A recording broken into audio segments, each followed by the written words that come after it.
आज हम किसान आंदोलन 2024 की क्या मांग है और सरकार का इस तरफ क्या रुख होगा, इस विषय में चर्चा करेंगे। आप देख ही रहे होंगे और सुन भी रहे होंगे कि 2 दिन से दिल्ली को आंदोलनकारियों ने प्रभावित कर रखा है और बुरी तरीके से। ये आंदोलन पंजाब से चालू हुआ है। इनकी मुख्य मांगें 11 हैं, लेकिन इनमें से 6 मुख्य मांगें। सबसे पहली तो है एमएसपी के लिए एमएस स्वामीनाथन रिपोर्ट को लागू किया जाए। दूसरा, जो बिजली बिल में कटौती हुई रखी है, उसका लाभ किसानों को मिल रहा है, उसे सरकार अध्यादेश के द्वारा वापस लेना चाहती है, क्योंकि बिजली बिल की जो सब्सिडी है किसानों की दे करके बड़े बड़े उद्योगपतियों से उसको लेने का अध्यादेश अभी तक है। तीसरी, 2020 के जो आंदोलन में अजय मिश्रा टैनी के बच्चे द्वारा कार से आंदोलनकारियों के साथ में कुछ घटना हुई थी, उसके लिए उनको सज़ा देना, मृत किसानों को मुआवजा देना, नौकरी देना तथा प्रत्येक किसान को कम से कम 10,000 रुपये की पेंशन राशि दी जाए। ये इनकी 6 मुख्य मांगें हैं। मांगें तो बहुत हैं, लेकिन मुख्य मांगें ये हैं जिन पर पेच अटका हुआ है। इनमें भी और सब हल हो सकती हैं, लेकिन एक ये एमएसपी वाली रिपोर्ट है, इसको इन्होंने पहले भी आंदोलन में शामिल किया था 2020 के में। वो भी आंदोलन पंजाब से ही चालू हुआ था। उस समय उनकी एक मांग मुख्य ये थी कि WTO से यानी वर्ल्ड ट्रेड ऑर्गेनाइजेशन से भारत को अलग किया जाए और जो विशेष अधिकार वस्तुओं के अधिनियम है संसार का, उसे समाप्त किया जाए। तथा तीसरी थी उस समय स्वामीनाथन रिपोर्ट की लागू होना। उस समय उस आंदोलन का परिणाम हुआ था कि लाल किले पर खालिस्तानी झंडा लहरा दिया था। बंगाल की एक महिला जो आंदोलनरत थी, उस औरत के साथ में वहाँ बलात्कार हुआ था टीकरी बॉर्डर पर, और टीकरी बॉर्डर पर ही निहंगों द्वारा एक व्यक्ति की टुकड़े काट करके तलवार से हत्या कर दी गई थी। बड़ा विभत्स कांड हुआ था। सरकार ने उन सब परेशानियों को देख करके जनता किसानों के हित में होते हुए सरकार, लेकिन इस तरीके से जो परिणाम आ रहे थे उन्हें देख करके सरकार ने अपना अध्यादेश उस समय वापस ले लिया था और समझौता हुआ था कि स्वामीनाथन की रिपोर्ट देख करके और सभी से जो इससे प्रभावित हैं उनकी सलाह मशवरा के द्वारा लागू की जाएगी, क्योंकि ये समवर्ती सूची का विषय है। तो यह रिपोर्ट जो स्वामीनाथन रिपोर्ट है वो है क्या, थोड़ा इसे समझिए। जिस समय 1960 में बंगाल में बहुत जनता की मृत्यु भूख के कारण हो गई थी, उसके 2 साल बाद ही 1962 में चीन का भारत पर आक्रमण हुआ था। उससे 2 साल बाद ही जवाहरलाल नेहरू की मृत्यु हो जाती है। 1965 में फिर भारत को पाकिस्तान से लड़ना पड़ता है। 1966 में शास्त्री जी की मृत्यु हो जाती है। 1967 में अतिवृष्टि होती है, सारी फसल चौपट हो जाती है। 1968 में फिर सूखा से कुछ नहीं हुआ। इस तरीके से वो आपातकाल के जो कई वर्ष थे 60 से 68 तक, इसने देश को हिला करके रख दिया और भूखों मारने के लिए प्राकृतिक विपत्ति बन गई। एक कृषि प्रधान देश में भोजन का इतना बड़ा अकाल पड़ा कि यहाँ मृत्यु दर बहुत तीव्र गति से बढ़ी, व्यापार संतुलन बहुत प्रतिकूल हो गया। विदेशों से भूखों की जान बचाने के लिए सड़ा गला अनाज जिस तरीके का मिला, उसमें चाहे गेहूं हो, ज्वार हो, चावल हो, कपड़ा हो, किसी तरीके का माल मिल जाता था, उसी को लिया जाता था। लरमा रोहजा गेहूं जो हम सब ने खाया है, जिसको रोटी भी नहीं बनती थी, वो भी लाना पड़ा। यानी सला गड़ा सब कुछ चीज़ ली और वो भी कंट्रोल से लाइन में लग करके मिलती थी। तो समझिए कि जनता कितनी परेशान होगी। अब ये देखिए कि सन 1947 को जब देश आज़ाद हुआ, उस समय देश की आर्थिक हालत भी, राजनीतिक हालत भी सब भंवर में फंसी हुई थी। पुरानी जो पद्धति थी उनके अनुसार ही कृषि कार्य किसान करते थे, जिनसे प्रति हेक्टेयर उत्पादकता बहुत क्षीण थी। हमारे यहाँ जो एम.एस. स्वामीनाथन हैं, इन्होंने अपने यहाँ एक 1949 में इस अकाल वाली स्थिति को देख करके एक अनुसंधान सेंटर बनाया और वो कृषि से संबंधित वस्तुओं के विषय में अनुसंधान करते थे। हम देखते हैं कि ये एम.एस. स्वामीनाथन कौन थे। ये भारत के महान कृषि वैज्ञानिक थे, जिनका जन्म 7 अगस्त 1925 को तमिलनाडु के तिरुवनंतपुरम के कुंभकर्ण गांव में हुआ था, जिनकी अभी मृत्यु 2023 में 28 सितंबर को हुई है। ये भारत में हरित क्रांति के जनक कहे जाते हैं। सन 1961 से सन 1972 तक ये भारतीय कृषि अनुसंधान परिषद के निदेशक रहे हैं। ये 2007 से 2013 तक भारत की संसद के भी सदस्य रहे हैं। 1966 में इन्होंने अपने देश की अकाल की स्थिति को देख करके लमारोजा गेहूं की जो प्रजाति मैक्सिको से आई थी, उसे भारतीय गेहूं से संकर प्रजाति बनाया, जिसका परिणाम हाइब्रिड बीज के द्वारा बम्पर पैदावार हुई और परिणाम इतना धनात्मक निकला कि भारत भोजन यानी अनाज सामग्री में अपने ऊपर पूरी तरीके से निर्भर हो गया और इसके साथ निर्यातक भी बन गया। अकाल से पूर्ण रूप से मुक्ति हो गई। सरकार ने इनके सहयोग को देख करके 79 से 80 तक इनको कृषि अनुसंधान परिषद का सचिव भी बना करके रखा। ये 82 से 88 तक फिलीपींस में जैसे इन्होंने गेहूं की पैदावार बढ़ाने के लिए रिसर्च की, वैसे ही इन्होंने फिलीपींस में चावल रिसर्च का एक सेंटर खोला।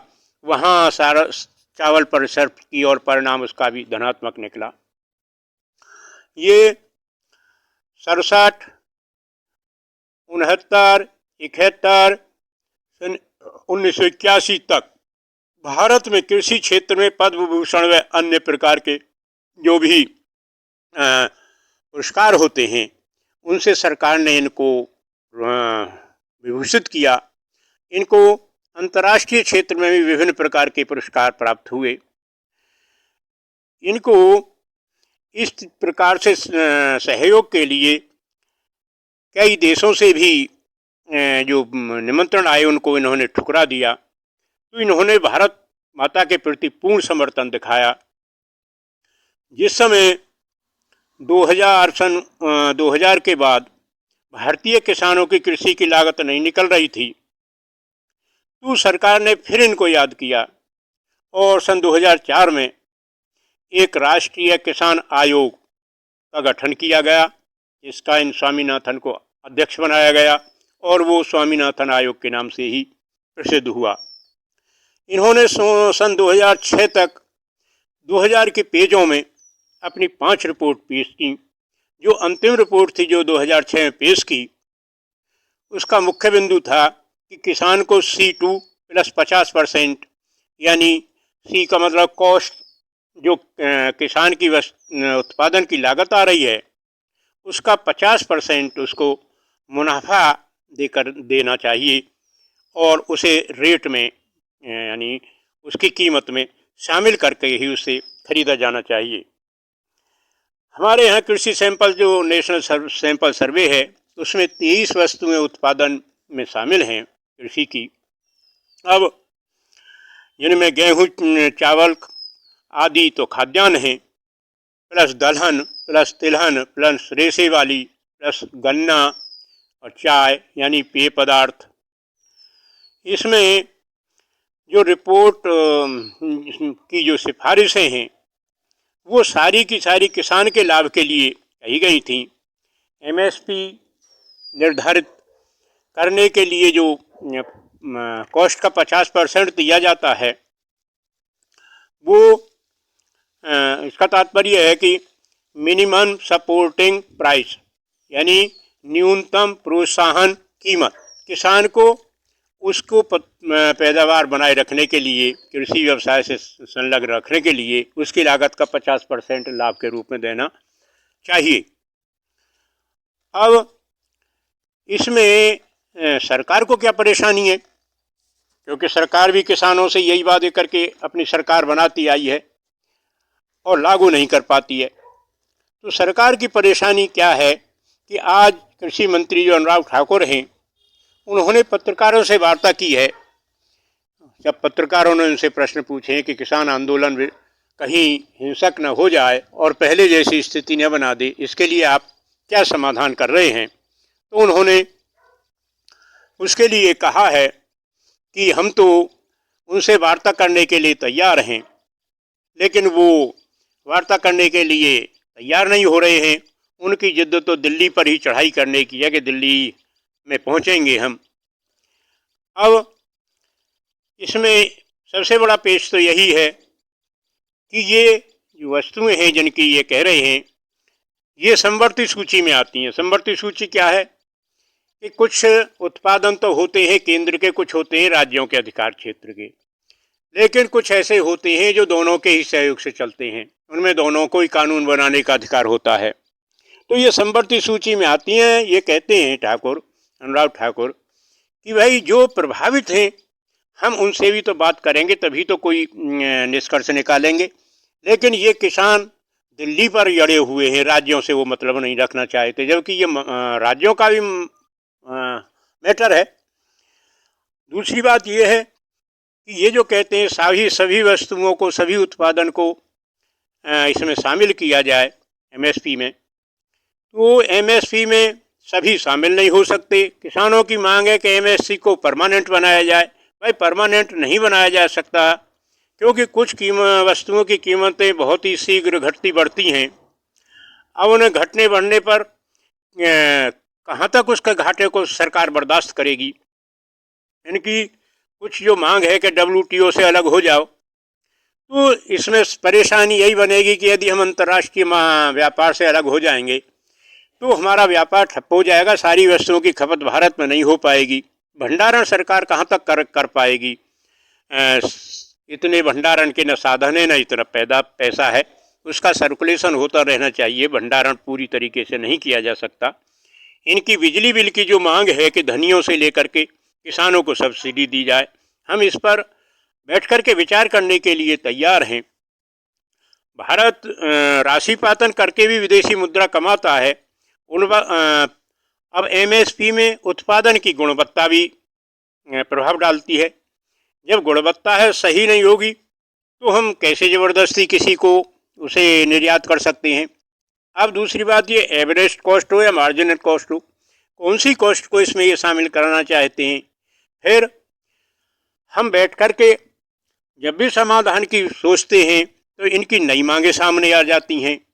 किन किन मांगों को पूरा किया जाए, ये अनुराग ठाकुर का जो कहना है बहुत ही सटीक है, क्योंकि इनका जो आंदोलन है वो हाईजैक होने जा रहा है।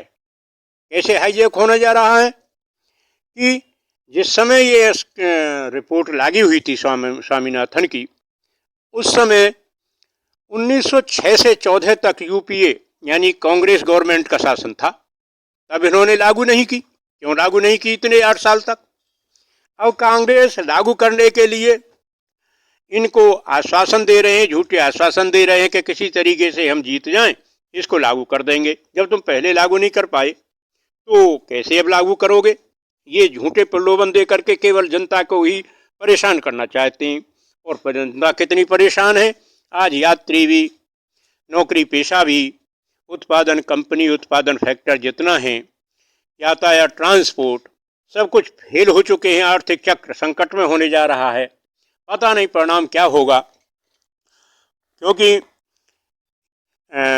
आज जो गवर्नमेंट है ये हर तरफ से देश की सुरक्षा के लिए कटिबद्ध है, मगर टांग खींचने के लिए विपक्षी पार्टियां इनको जान तो सभी रही हैं, मगर वो कमी नहीं छोड़ रही हैं।